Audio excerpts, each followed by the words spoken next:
que tu t'es déjà réveillé sans pouvoir bouger et avec cette impression que quelqu'un était même en train de te regarder? Eh bien sache que ce que tu as vécu, ce n'était pas du tout un cauchemar. Ça arrive malheureusement à beaucoup de monde et sans prévenir. Tu ouvres les yeux comme ça en pleine nuit. Ta chambre est exactement comme d'habitude, sauf que ton corps, lui par contre, ne répond plus. Et très vite, il y a quand même une sensation très étrange qui s'installe. Beaucoup racontent une présence qui est quand même assez lourde. Une ombre également qui est assez immobile, comme s'il y a quelque chose ou quelqu'un qui t'observe. Mais en réalité, il faut savoir que c'est juste ton cerveau qui t'a piégé. Car pendant le sommeil, en fait, c'est ton cerveau qui bloque volontairement tous tes muscles pour éviter que tu bouges dans tes rêves. Mais parfois, malheureusement, l'esprit se réveille beaucoup plus tôt que le corps, qui lui, de son côté, est encore endormi. Donc tu es conscient, mais tu es également un petit peu prisonnier. Donc à ce moment-là, ton cerveau, il est un peu désorienté parce qu'il ne sait pas réellement qu'est-ce qui se passe. Donc il va directement mélanger tous tes rêves, également toutes tes peurs et la réalité. Car tout ce que tu vois pendant ce moment-là n'existe pas. Mais ton cerveau, lui, de son côté, à ce moment précis, ne fait pas du tout la différence. Car pour lui, le danger, il est bel et bien réel. C'est pour ça que toutes ces minutes-là qui passent sont franchement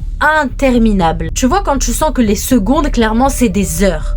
Et bah là, c'est la même chose. Et beaucoup pensent aussi avoir frôlé quelque chose de beaucoup plus sombre. Mais l'une des bonnes nouvelles, si je peux dire ça, c'est que ce phénomène, tout simplement, il n'est pas un danger. La paralysie du sommeil arrive très fréquemment que ce qu'on peut croire. Il y a 1 personne sur 3 quand même qui font de la paralysie du sommeil.